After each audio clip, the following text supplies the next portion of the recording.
जब जंग हुई थी इंडिया की और पाकिस्तान की, तो हमने कोई 500 ड्रोन वहां पर भेज दिया था और उसके बाद उनका हमने सिस्टम सारे बिठा दिए, डिफाइस सिस्टम सब बिठा दिए, हर चीज को हमने कंट्रोल कर लिया, फ्रिक्वेंसीज को रीड कर लिया और उसके बाद मतलब उनका जो मिसाइल टेक्नोलॉजी थी उस तक को हम जो है वो अपने कंट्रोल में कर चुके थे।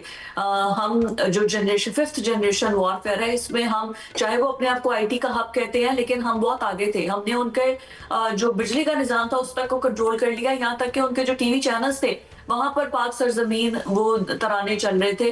तो ये सारी चीजें देखते हुए इसके बाद इंडिया ने ये बड़े बड़े मुआहदे किया, ये सब कुछ हमें भी तो बताएं कि पाकिस्तान की जानिब से ऐसी कौन से अमेजिंग चीजें या 5th जनरेशन वॉरफेयर के हवाले से क्या अपडेट किया गया है, या अभी भी ये ड्रोन्स या फिर दुबई के साथ मुआहिदा ये सब करने के बावजूद भी हमारा अपर हैंड अभी भी है खित्ते में भी और इंडिया पर भी।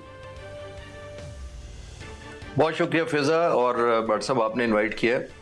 देखिए, ये हमारा जब से हम आज़ाद हुए हैं हमने कभी भी, और जब मैं अपना टाइम एयरफोर्स का याद करता हूं तो हमें किसी स्टेज पर ये number versus number, strength versus strength का नहीं सिखाया गया था। हमें ये बताया था कि हमने आउट नंबर्ड लड़ना है और हमने न्यूमेरिकल सुपरियॉरिटी कभी भी हासिल, ना हमारा डिज़ाइन है ना हमारी कैपेसिटी है डेवलप करने की।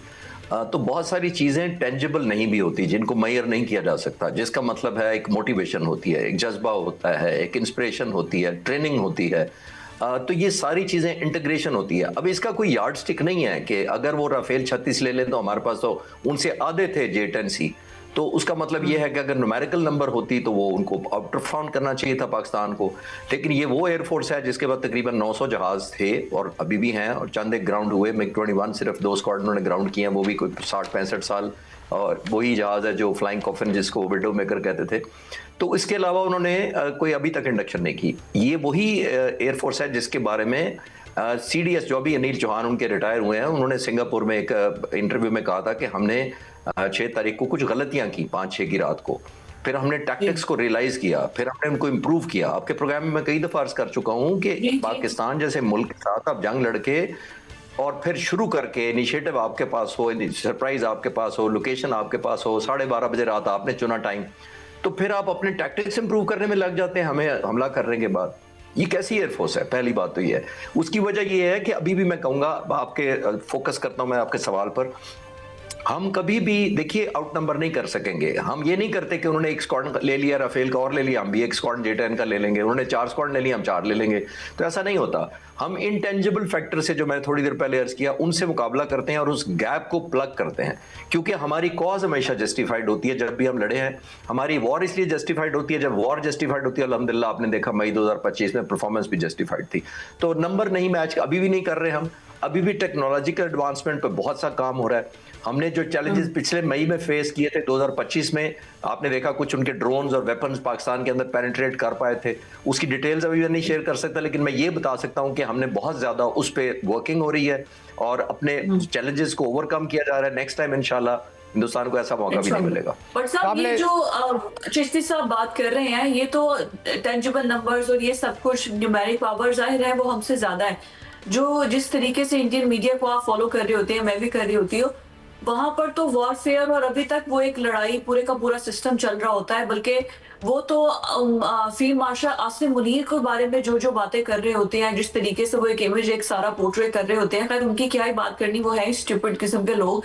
मैं तो हैरान होती हूँ कैसे में, लेकिन जो जिस तरीके से पूरे के पूरा वहां पर एक मोदी के खिलाफ आप बहुत ज्यादा कॉकरोच पार्टी को देख के जिस तरीके से वो निकल रहा है, तो आपकी रीडिंग असेसमेंट इंडिया को देखते हुए ओवरऑल कि अब उनका ये मंजन पाकिस्तान खिलाफ नैरेटिव को बिकता नजर आ रहा है? देखिए काबिल एहतराम फिजा, जो आप बात कर रही हैं ना, अब बात क्लियर हो गई है, भारत को समझ आ गई है कि वो इतने ज़्यादा, जैसे अभी खालिद भाई फरमा रहे थे कि उनकी तादाद ज़्यादा है हथियारों की, बाकी चीज़ों की, तो उसको कोई फ़ायदा नहीं हासिल हो सका। अब वो खसियानी बिल्ली खंबा नोचे वाला स्टाइल अपना रहा है। अब वो जा रहा है बलूचिस्तान पे पैसे खर्च करने, अब वो जा रहा है KPK पे पैसे खर्च करने, अब वो जा रहा है अफगानिस्तान पे पैसे खर्च करने, अब वो जैसे शातर लूमड़ी होती है उस तरह का स्टाइल है, क्योंकि उसको ये समझ आ गई है कि फिर आएगा। संदूर तो आपने मिटा दिया, बेवा तो आपने कर दिया, अब दोबारा संदूर आया तो फिर बेवा कर देंगे आप।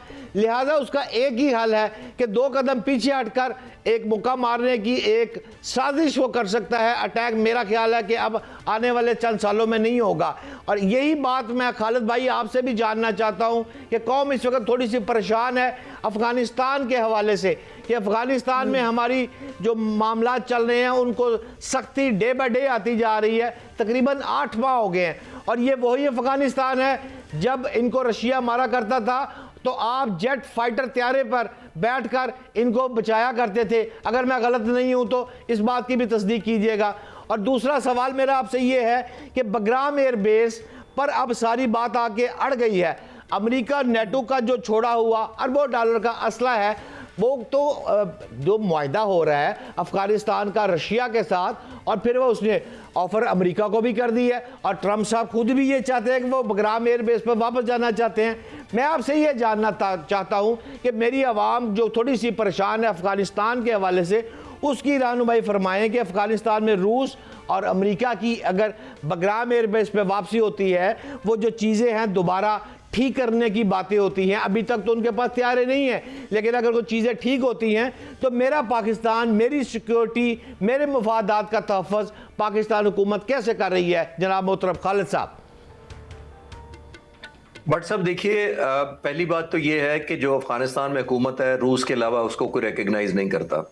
पिछले दिनों ये खबरें आ रही थी लेकिन रूस ने अभी तक कंफर्म नहीं किया, जिसके अंदर वो कहा जा रहा था कि वो तालिबान को असला देने जा रहा है, खासतौर पर एंटी एयरक्राफ्ट वेपन्स या सरफेस टू एयर जो S-300 या 400 देने जा रहा है, वो रूस ने अभी तक कंफर्म नहीं किया। मेरा मानना भी यही है अभी तक कि मेरी तलात भी यही है कि रूस इतनी आसानी से नहीं जाएगा इस डील के लिए, क्योंकि रेसिप्रोकेशन इन तालिबान के पास देने को कुछ नहीं है, ना वेपन्स हैं, ना कोई टेक्नोलॉजी का ट्रांसफ़र है, ना कोई गुड्स वर्सेस गुड्स एक्सचेंज होने हैं। रूस को भी पता है कि ये जो टेक्नोलॉजी अगर एक्सपोर्ट करेगा तो ये दुनिया उसको ऐसे ही लेगा कि वो एक प्रॉक्सी एक्सटेंड कर रहा है, क्योंकि इन तालिबान के पास देने को है क्या? उनके पास प्रॉक्सी वॉर है, उनके पास गुरिल्ला वॉरफेयर है, टेररिज्म एक्टिविटीज़ हैं, सुइसाइड बॉम्बिंग है, तो ये बदले में लेगा। पहली बात है रूस। दूसरा, हमारा चाइना पर इन्फ्लुएंस इतना है कि हम चाइना को भी कन्विंस कर रहे होंगे आई एम श्योर, और करेंगे भी, कि वो रूस को ऐसी चीज़ों से बात रखे कि वो हमारे कन्फ्रंटेशन में ना खड़ा करे उसको। तीसरी और इम्पॉर्टेंट बात है कि हम वेपन्स भी मोस्टली चाइनीज़ ही यूज़ कर रहे हैं। अभी हिंदुस्तान के खिलाफ भी J-10C आपने देखा वो चाइना का था, तो चाइना कभी चाहेगा कि सामने से रूस हो और इधर से चाइना का इक्विपमेंट हम उड़ा रहे हों? तो ये भी एक इक्वेशन नहीं बनती। दूसरा मोस्ट इंपॉर्टेंट जो मैंने अर्ज किया है, हमें ये कभी नहीं भूलना चाहिए बट साहब कि कोई भी मुल्क आपकी नेशनल इंटरेस्ट में आपकी तरफ तब बढ़ता है कि अगर उसकी नेशनल इंटरेस्ट भी कन्वर्ज करे आपकी तरफ। हमदर्दी में, गुडविल में there is no free lunch. चाहे वो सुपर पावर कोई हो, चाहे वो दरमियानी पावर हो, चाहे आपके नेबरहुड हो, चाहे मिडल ईस्ट के ममालिक हो, उन्होंने अपनी इंटरेस्ट पहले देखनी होती है। आपके सर्वाइवल, आपकी सेफ्टी और आपके लॉ एंड ऑर्डर की बाद में बातें करते हैं। तो हम इसमें कोलैबोरेट मेरा नहीं ख्याल में करना चाहिए। अभी ये स्टेल्थ टेक्नोलॉजी और 5th जनरेशन जहाज की ऑफर की गई है इंडिया को कि आप हमसे वो खरीद लें जो उनके हैं, और इंडिया खुद भी अपना देसी साख्ता अपने भी तजुर्बे कर रहा है इसको बनाने के लिए। तो वो प्रोसीजर कहाँ तक पहुंचा है? और जो रशिया की ऑफर है इस पर अभी तक खामोशी है, इंडिया की जानिब से कोई जवाब नहीं दिया। वो अमेरिका से नाराज भी हैं लेकिन वो रशिया के साथ कोई मुआहदा कर भी नहीं सकते। तो जो उनका अपना वो पूरा एक प्रोजेक्ट चल रहा है उसके आई एम श्योर कि जाहिर है हमें तो इंफॉर्मेशन होगी कि किस हद तक वो काम कर रहे हैं या किस हद तक, तो हमसे कुछ इंफॉर्मेशन अगर शेयर करें कि जो उनका अपना 5th जनरेशन जिस पर वो काम कर रहे हैं वो प्रोजेक्ट क्या फेलियर है, कामयाब है, या कहाँ तक काम हो रहा है। और दूसरा, रशिया की जानिब से जो ऑफर की गई है उन्हें। फिजा, बुनियादी तौर मैं क्विकली कोशिश करता हूँ जितनी जल्दी मैं हिस्ट्री से थोड़ा सा टच करके आगे आ चाहता हूँ। पहले अमेरिका ने एक र्यूमर उड़ी थी, आपको याद होगा, प्रेसिडेंट ट्रंप के पिछले दौर में इंडिया को F-35 की ऑफर गई थी। ये स्टेल्थ 5th जनरेशन जहाज है, लेकिन इंडियन एयरफोर्स ने 2 वजह से नहीं लिया था। एक तो अमेरिका बाद में ज्यादा शौकीन नहीं रहा इनको देने में। दूसरा, F-35 स्टेल्थ है लेकिन उसके एक सॉर्टी की कीमत 30 लाख रुपए है इंडियन। 1 सॉर्टी, 1 घंटे की, 1 घंटे की समझे सॉर्टी, वो कॉस्ट प्रोहिबिटिव था जिसकी वजह से नहीं लिया था। दूसरा, इंडिया का जो इंफ्रास्ट्रक्चर सेटअप है वो भी कंपैटिबल नहीं था F-35 अकोमोडेट करने के लिए, ये नंबर 1। दूसरा आपने पूछा कि इंडिया खुद भी 5th जनरेशन की कोशिश कर रहा है, वो जहाज डेवलप करने की कोशिश कर रहे हैं एमका के नाम से, एडवांस मीडियम कॉम्बैट एयरक्राफ्ट। ये उससे सबक सीखा तेजास से। उन्होंने हिंदुस्तान एरोनॉटिकल कंपनी ने बनाना शुरू किया तेजास, 40 सालों में सिर्फ 40 जहाज बना सके हैं, वो फेल भी हुए, एक्सीडेंट्स भी हुए। तो इंडियन एयरफोर्स एक्साइटेड नहीं है उन जहाजों को लेने के लिए, नंबर 1। एमका उन्होंने एक और कंपनी को आउटसोर्स किया है और उन्होंने कहा है कि 10 साल में वो डेवलप करेंगे 5th जनरेशन।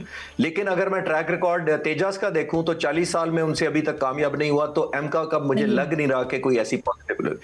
तीसरी बात जो आपने SU-57 जो रशिया का इकलौता जहाज है जो 5th जनरेशन है, वो ऑफर करने की रूमर्स हैं, ना रशिया ने कंफर्म किया है ना इंडिया ने कंफर्म किया है। ये मोर ऑफ अ प्रोपेगेंडा, और मेरा ख्याल है इंडियन मीडिया एक हाइप क्रिएट करता रहता है और एक उम्मीद गलत लगाए रखता है अपने लोगों के दिमागों में कि बस हमने ये जहाज आया तो फिर संदूर 2 और 3 और पता नहीं कितनी करेंगे। वो एक नेगेटिव अपना जो इंप्रेशन पिछले साल पड़ा था उसको कवर करने के लिए कर रहे हैं, लेकिन अभी तक कोई ऐसी इंडिया की तरफ से फॉर्मली दोनों मुल्कों की तरफ से नहीं है।